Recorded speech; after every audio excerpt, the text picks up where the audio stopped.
Okay, now I'm going to show you how to solve integrals involving natural log.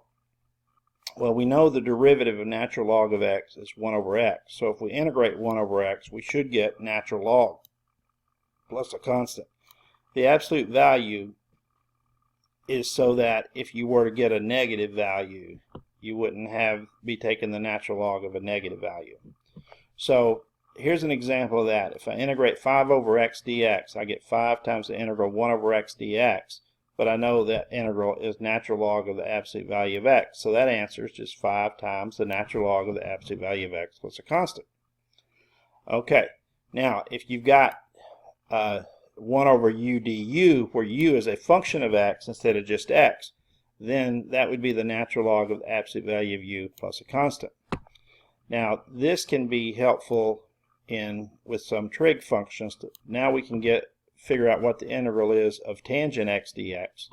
You can write tangent as sine over x dx, and then what you could do is you could let u be the denominator, and so that would be cosine x. Well, then du would be minus sine x dx. So then you could multiply this by -1, so that minus sine x dx is your du, and then you have the u in the denominator, which is cosine x, but then you also have to multiply the outside by -1.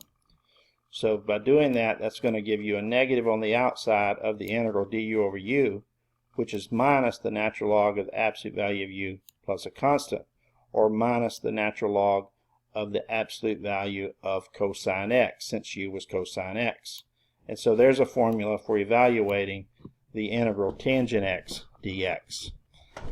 Okay, that can be written another way using the secant function, but that has to do with log properties. So just know you could also write this as natural log of the absolute value of secant plus a constant as well.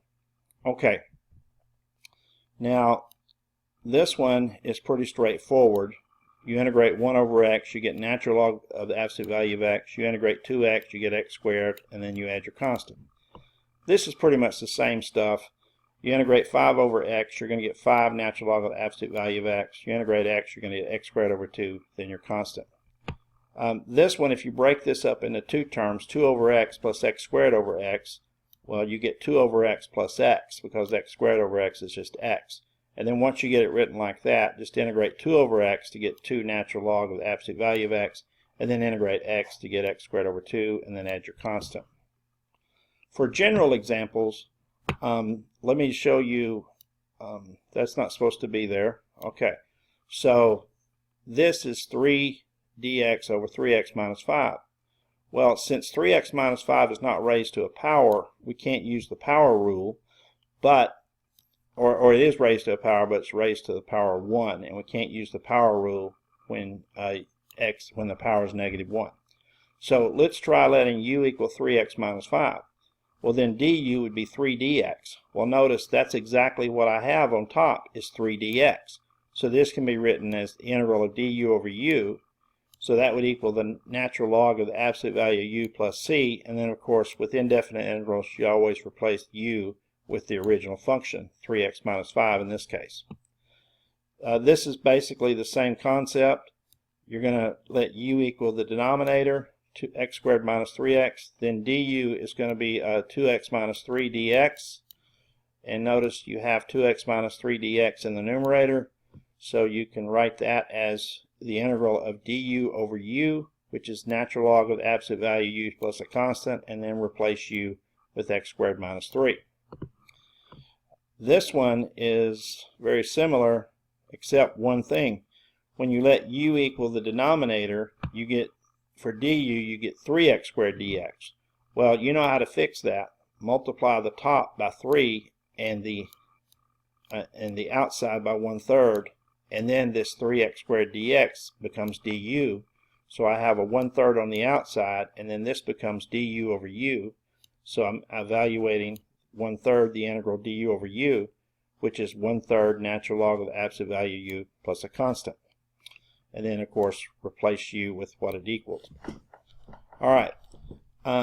If you want to find the area of a region, if you want to find the area of this function, notice that this function does not go below the x-axis from here, from 0 to 3. So if I want this area in here between 0 and 3, and that function in the x-axis, I just need to integrate the function from 0 to 3.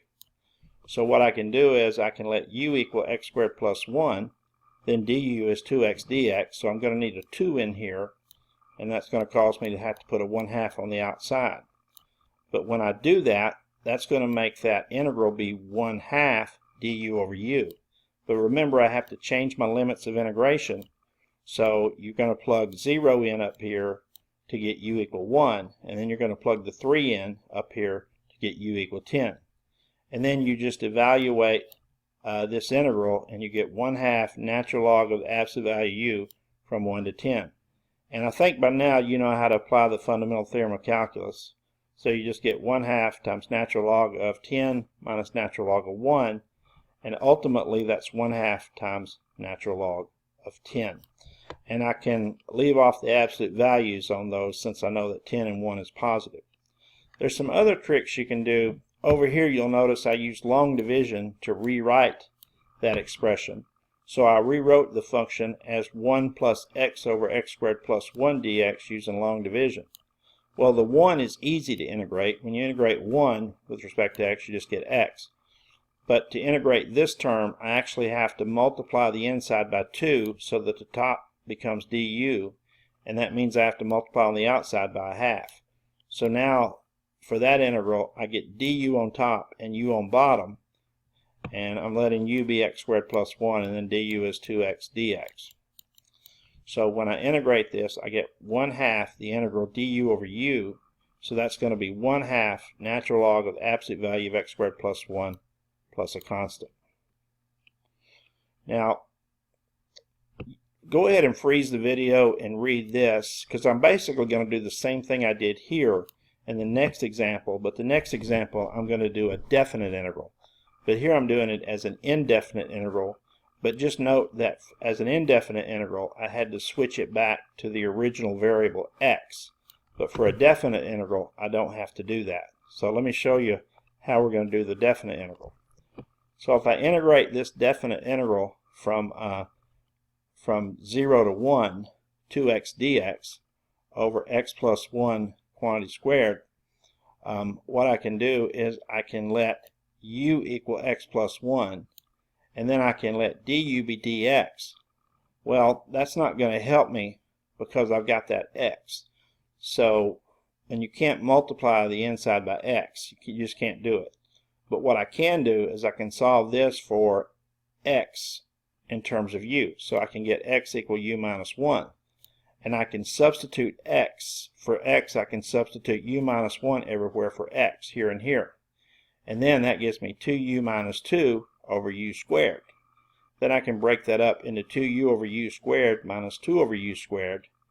And then 2u over u squared is just the same as 2 over u, but I factored the 2 out. So that would be 2 over u, the 2's out here. And then this would be 2u to the negative 2, but again I factored the 2 out. So in the integral I have 1 over u minus u to the negative 2. Well, now when I change this to u, remember you need to go back up here and replace x with 0 and 1 to get the new u values. So the new u values are going to be 1 and 2. And now I can evaluate that integral. That integral, the first term, is actually the log integral, natural log of absolute value of u. And then u to the negative 2 is actually minus 1 over u. But since I have a minus, that's going to be minus a minus, which is plus 1 over u.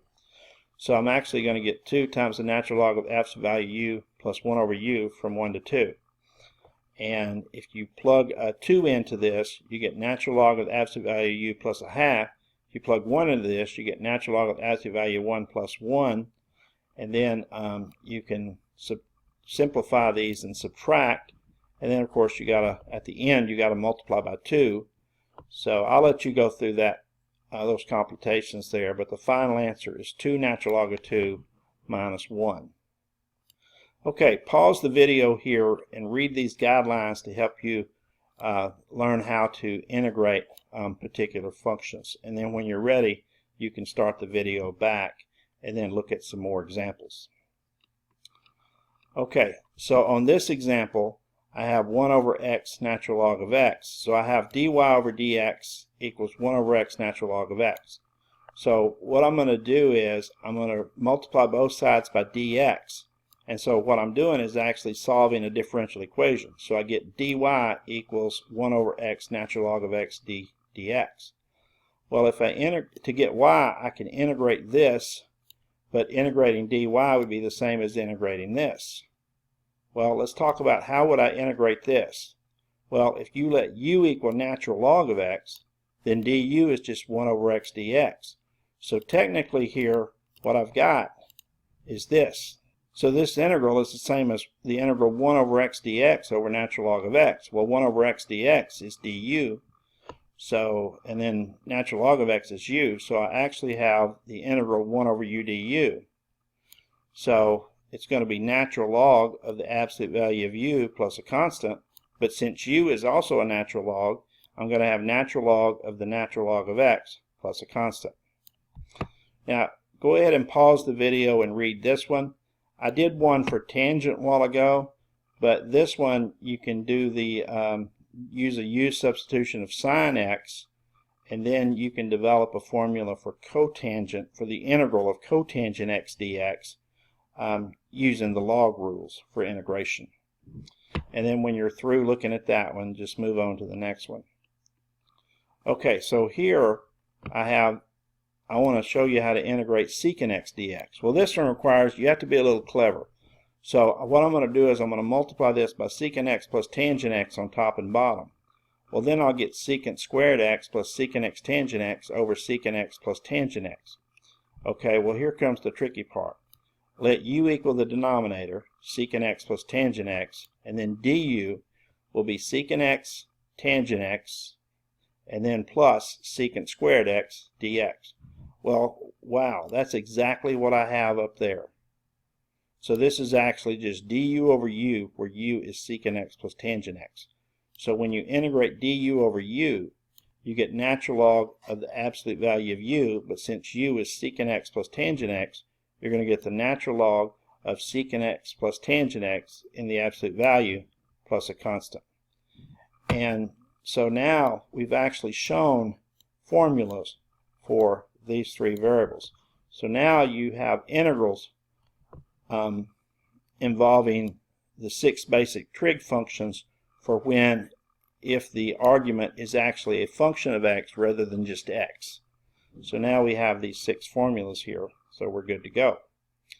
Now on the bottom here, now that I have this formula, if I were to let u equal x cubed, then du would be 3x squared dx. So I could just multiply the inside by 3 and the outside by a third, and then I would get 1/3 3x squared secant x cubed dx. So now this is just secant u, and then the 3x squared dx is du. So now I just have an integral in the form of secant u du, and I can go up here and use this formula for secant u du. And remember, the formula is natural log of the absolute value of secant u plus tangent u plus a constant. And then of course I have the 1/3. And then you can replace u with x cubed from the u substitution. Okay? And you go ahead and read this one and try to work this problem as a practice problem, because my video is probably going to run out while I'm talking here. But I'm pretty much at the end, so no big deal. So here, let u equal natural log of x. Well, then du is 1 over x dx. Well, actually, this is cotangent u, and since I have dx over x here, this is just dx over x. And so dx over x is actually, that's du. So I actually get the integral of cotangent u du, and then I use the formula up there and find that that's natural log of the absolute value of sine of u plus a constant. And then you can replace u with natural log of x to get your final answer. And there you go. There's integration involving log functions. And so if you want to see more of those, then you can probably Google or look them up on the internet.